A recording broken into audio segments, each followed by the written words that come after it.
حضرت علی کرم اللہ وجہ الکریم ارشاد فرماتے ہیں کہ ایک رات میری زندگی میں ایسی رات آئی جس رات کو میرے آقا نے اپنے بستر پر مجھے لٹایا اور حکم دیا کہ علی صبح کو آپ آ جانا۔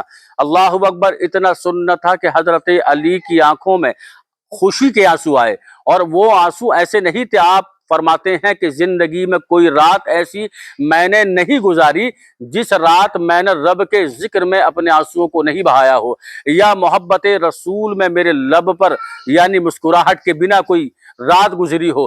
حضرت علی فرماتے ہیں کہ جس وقت میں حضرت پیارے نبی صلی اللہ علیہ وسلم نے مجھ سے کہا کہ آپ صبح کو آ جانا، تو آپ سمجھ گئے کہ صبح تک کوئی بھی دنیا کا پاور میرا بال باقا نہیں کر سکتا۔ اس لیے کہ نبی جس کو فرما دیں کہ تمہیں صبح کو آنا ہے یا تم صبح تک رہو گے، اس کا مطلب صاف ہو گیا کہ صبح کا مطلب ہے اللہ کے رسول کا فرمان، صبح کو آنا ہے اور صبح کو آقا کی بارگاہ میں حاضر ہونا ہے۔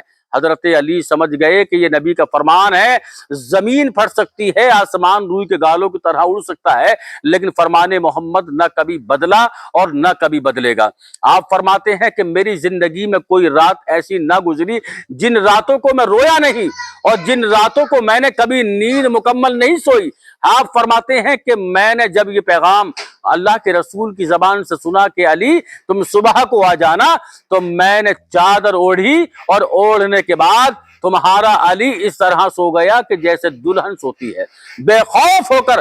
حالانکہ اس رات میں آپ کو ڈرنا چاہیے تھا، گھبرانا چاہیے تھا۔ دشمن آپ کے آزو بازو میں گھوم رہا ہے، دشمن آپ کی چادر کو گھار کر دیکھ رہا ہے، لیکن حضرت علی سو رہے ہیں، اور ایسا سوئے کہ دشمن کی کوئی خبر آپ کو نہیں رہی۔ آپ فرماتے ہیں کہ جس وقت میرے بستر کو یعنی کہ میرے چہرے کو دیکھا گیا تو میں یعنی علی نظر آیا، اور علی کا دشمن کوئی نہیں تھا۔ اس وقت اللہ کے رسول کے لیے دشمنی کو پیش کیا جا رہا تھا۔ کیوں کیا جا رہا تھا؟ کہ آپ پیغام حق لے کر آئے، وَقُلْ جَاءَ الْحَقُّ وَزَهَقَ الْبَاطِلُ، حق کی تلوار بن کر آئے اور ایمان کی روشنی لے کر دنیا میں آئے، اور کہا کہ میں اللہ کا رسول ہوں، مجھے مانو، میں آخری نبی بن کر دنیا میں آیا ہوں، رب نے مجھے سر سے پیر تک معجزہ بنا کر بھیجا ہے، وَمَا أَرْسَلْنَاكَ إِلَّا رَحْمَةً لِّلْعَالَمِينَ بنا کر کے بھیجا ہے۔ وہ ہر عالم کی رحمت ہے، کسی عالم میں رہ جاتے یہ ان کی مہربانی ہے کہ یہ عالم پسند آیا۔ میرے آقا علیہ الصلوۃ والسلام فرما گئے کہ علی تمہیں سونا ہے، صبح کو آنا ہے، تو حضرت علی کے لبوں پر مسکراہٹ آ گئی۔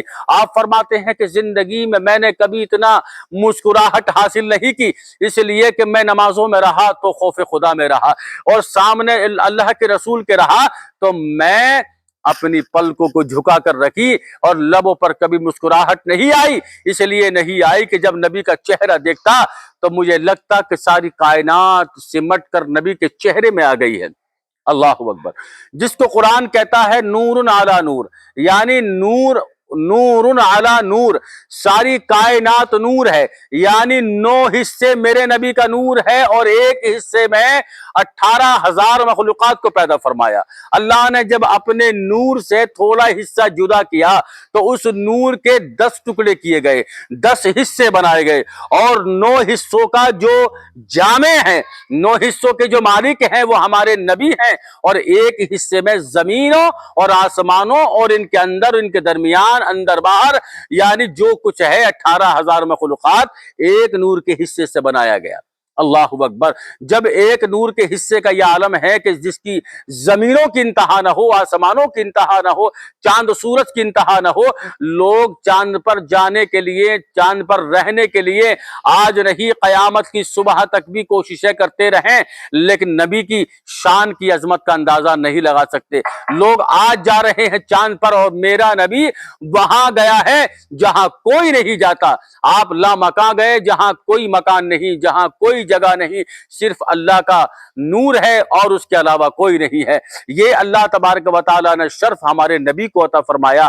حضرت علی فرماتے ہیں کہ میں جب اس بستر پر لیٹا تو مجھے لگا کہ جیسے ساری کائنات میرے قدموں میں جھکی ہے، ساری کائنات کا رب کعبہ نے آپ کو دیدار فرمایا، اس لیے کہ جو بستر میرے نبی کا تھا اس بستر پر یعنی بستر رسول پر حضرت علی سو رہے ہیں، اور دشمن جیسے ہی آپ کے پاس پہنچے اور آپ کے چہرے کو دیکھا تو ان کے دل کی دنیا بدل گئی. کہا یہ تو نبی کے غلام ہیں اور یہ حضرت علی ہیں جس نے بچپن کے دور میں سب سے پہلے بچوں میں کلمہ طیبہ لا الہ الا اللہ محمد الرسول اللہ پڑھ کر نبی کی غلامی کا شرف حاصل کیا ہے.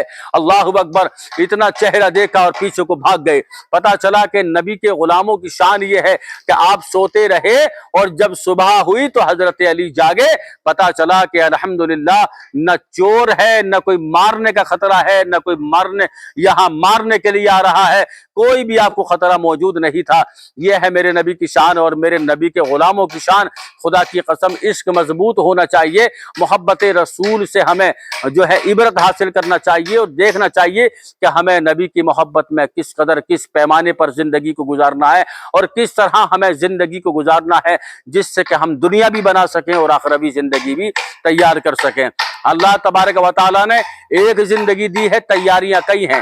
ایک زندگی تیاریاں کئی ہیں. اب دیکھنا یہ ہے کہ ہم کون سی منزل کا انتظام کرتے ہیں، کس طرف ہمیں لوٹ کر کے جانا ہے. اللہ تبارک و تعالیٰ فرماتا ہے کل نفس ذائقۃ الموت، ہر نفس کو موت کا ذائقہ چکنا ہے.